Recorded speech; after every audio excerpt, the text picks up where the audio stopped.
Boa noite, prazer tê-lo aqui. Como é que foi seu início? Foi diante de alguma situação parecida como essa? Ó, o Diego, sei lá, não manda bem com os pés, vai pro gol? Ou foi uma vocação, você quis ser goleiro? Como é que foi? Boa noite. Boa noite, boa noite. Olha, cara, vai de encontro ao que o professor falou ali, né? Que o goleiro, ele vai pro gol porque ele não tem tanta qualidade, né? Com os pés. Mas, no decorrer do tempo, você também tem que entender que tem que melhorar também, porque o futebol, como tudo na vida, a gente tem que estar sempre aperfeiçoando, melhorando. E o goleiro que não entender isso mais rapidamente vai ficando para trás. Então, eu também estou aprimorando essa situação de jogar com os pés também, que é importante aí para o futebol brasileiro agora, né? Pois é, o goleiro tem que saber jogar com os pés e com a mente. Você começou como reserva do 13. O Bruno Fuso começou como titular. E às vezes a gente vê goleiros que passam anos e anos na reserva, por exemplo. E o Roger passou muito tempo na reserva do São Paulo, né? E assim, se questionava muito. Ser reserva, mas era reserva de um grande goleiro. Como é que está a questão da cabeça do goleiro que está no banco? E é muito, assim, o trabalho é muito específico entre vocês têm que ser muito amigos, né? Porque são 2, 3 goleiros. Como é que foi esse momento, né? E como é para o goleiro passar por isso? Primeiro assim, a gente quando vem para um clube, tu não faz contrato dizendo que tu tem que ser titular, né? Tu tem que ficar à disposição do clube. E eu fiquei à disposição desde o início, o professor que estava aqui antes optou pelo Bruno.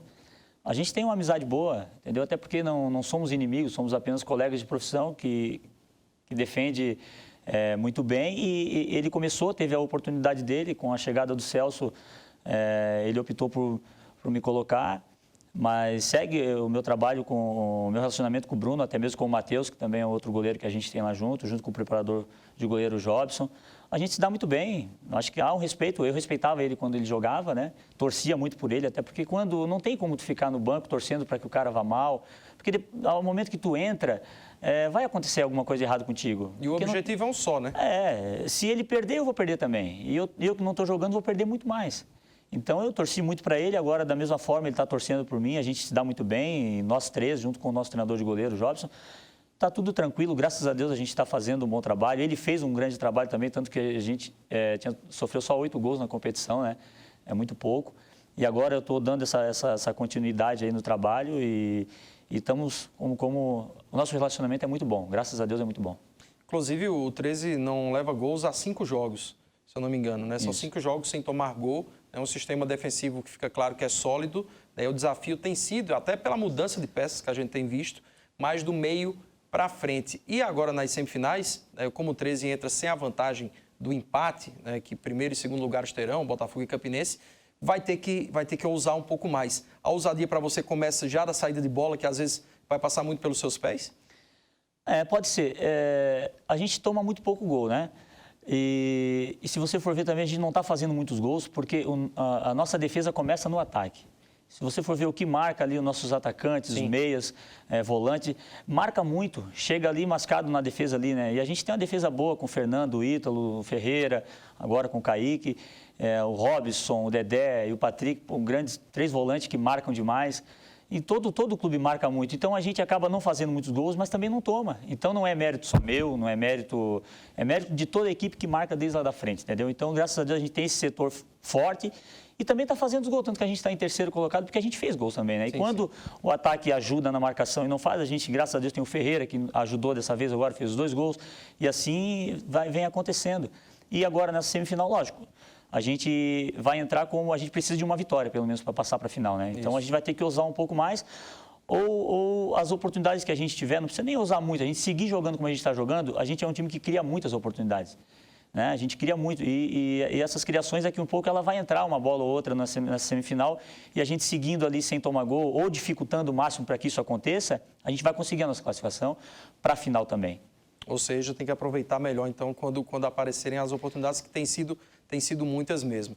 Antes da gente voltar a falar com o Diego aqui, vamos conferir, já que eu falei sobre semifinais, a Federação Paraibana divulgou aí como é que ficaram as datas para as semifinais e também para a final do estadual. Vamos dar uma olhada. Então tá aí, ó. Quarta-feira da próxima semana, dia 19, e também no dia 20, quarta e quinta, teremos jogos aí pelas semifinais, jogos de ida, né? Os jogos de volta acontecem todos no domingo, às 6h30 da noite, viu? Questão de televisionamento, horário bem atípico pra gente aqui. Já a final, né? O primeiro jogo no dia 30 e o outro jogo só no dia 7 de maio.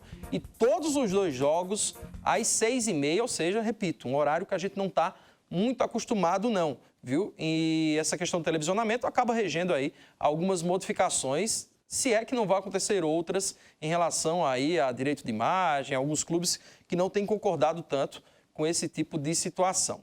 Bem, agora eu vou à redação falar com o repórter Michel Bruno. Ele vai falar um pouco sobre a questão do Marcelinho Paraíba. Na semana passada, boa noite a você, Michel. O Marcelinho conseguiu aí, junto à Justiça Trabalhista, uma vitória, já que fica claro que a pretensão dele é voltar a vestir a camisa do 13 ou continuar vestindo a camisa do 13. E é um caso que é um pouco mais complexo, não é tão simples assim, por isso você está recebendo um convidado aí que pode falar bem melhor sobre isso, né? Boa noite. Boa noite, Gustavo Rovares. É isso mesmo, comigo aqui está o Rodolfo Gaudêncio, que faz parte da diretoria jurídica do 13, que obviamente está a par de tudo o que aconteceu, está acontecendo nesse caso do Marcelinho. Doutor Rodolfo, boa noite. Primeiramente, explica para mim por que o Marcelinho estava jogando no 13 e, de repente, ele saiu do BID e voltou a ser registrado pelo Inter de Lages. Boa noite. Boa noite, Michel. É muito simples. O jogador Marcelinho, ele estava jogando no 13 porque ele ingressou com uma reclamação trabalhista contra o time de Lages. Ele próprio ingressou com esse pedido em virtude do descumprimento contratual do time de Lages por questões de salário, por questões de depósito de FGTS. Isso, com o ingresso da ação, ele conseguiu uma decisão da juíza de Campina Grande que permitiu ele assinar contrato com o 13 e exercer o seu contrato aqui. Essa decisão, infelizmente e inesperadamente, foi revogada, certo? Foi revista pela juíza por um recurso interposto pelo time de Lages, né? Nós interpusemos os recursos cabíveis contra essa decisão, né? E realmente não esperávamos que o caso chegasse a um contorno como foi o caso, né? Porque existia normalidade para esse recurso interposto ser apreciado e ele permanecer o contrato. Só que por umas questões jurídicas inesperadas, né, realmente que não contávamos porque não havia a menor possibilidade de que isso ocorresse, o outro time conseguiu realmente rever a decisão aqui na Paraíba, né, e por isso o atleta saiu momentaneamente do BID e passou para Lages. Nós, a partir desse momento, iniciamos um novo trabalho para recuperar o atleta o direito do exercício do trabalho dele onde ele quisesse. Agora, essa decisão, essa última, eu queria que você falasse um pouco sobre o peso dela, porque foi uma decisão no Tribunal Superior do Trabalho, e eu queria também que você explicasse se cabe recurso, se corre algum risco do Marcelinho deixar o 13 novamente antes dessas finais do Campeonato Paraibano, que é isso que realmente o torcedor do Galo está preocupado. Bem, o que eu posso te garantir nesse momento é que essa decisão veio trazer justamente isso. Segurança jurídica de que Marcelinho poderá cumprir o seu contrato de trabalho junto ao 13. Porque a questão inicial do problema, ou seja, a reclamação trabalhista que ele deu entrada em Campina, ela não tem como ser reformada. Seja aqui, seja em Lages, o destino será certo? Final de consolidação da rescisão contratual, certo? Então, essa decisão prevaleceu no sentido de permitir que ele pudesse contratar, ou seja, com 13 ou com quem ele quisesse, porque por uma questão processual estava impedindo que o atleta mantivesse o contrato dele no 13. Então, a não ser que por outra situação, mas por essa situação aí não, Marcelinho termina o Campeonato Paraibano no 13. O que eu posso afirmar é que por essa situação, Marcelinho termina o campeonato no 13.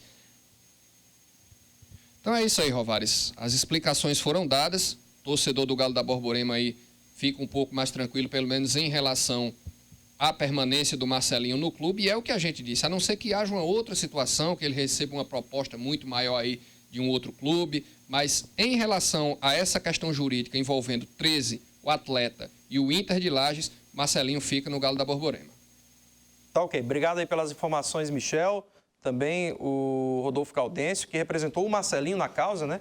E também o Luiz Arthur, que faz parte, advogado, faz parte aí da equipe de advogados do 13. Eu acho que está explicado o caso com mais, digamos, com mais detalhes.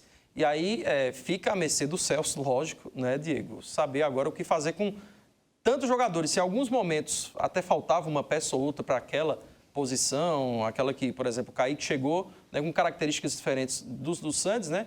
mas falava muito, precisava do lateral esquerdo também para ter a sombra, que é necessário, como você foi sombra do Bruno, você tem que ter um reserva altura para que o outro se dedique mais, às vezes, para puxar, né? Agora ele passa a ter opções no ataque, o Dico voltando e tudo mais.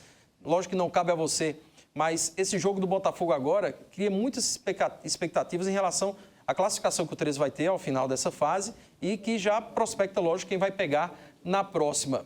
Qual é o pensamento de vocês, né? Ninguém fala em escolher adversário, né? Fala-se que o Botafogo não iria querer pegar o 13, que poderia facilitar. Isso aí eu acho que é coisa que, se fala nos bastidores, o jogador não tem que entrar nessa pilha. Mas como vocês entram para esse jogo contra o Botafogo?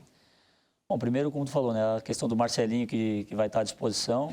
Eu acho que todo o grupo forte ele tem que ter várias posições à disposição, né? E um grande jogador que nem o Marcelinho, que jogou por onde jogou, conquistou o que já conquistou, para nós é um privilégio ter à disposição, né? E o professor ele vai saber utilizar da melhor maneira possível, né? Voltando para essa situação do Botafogo, eles é que têm a possibilidade de escolher quem eles querem pegar, né? Pela classificação que eles conseguiram dentro de campo e com o mérito de 40 pontos e estar em primeiro e não perde mais essa colocação, eles têm essa possibilidade de escolher quem eles vão enfrentar, se pega o 13 ou se pega um clube do interior. Aí não cabe a gente também, hoje em dia, entrar para perder, ninguém quer, até tem ego por ser um clube grande contra um outro clube grande. A gente não sabe o que vai. A gente ainda não conseguiu a nossa classificação e a gente quer ficar em terceiro porque dá outros benefícios para o clube também para o ano que vem.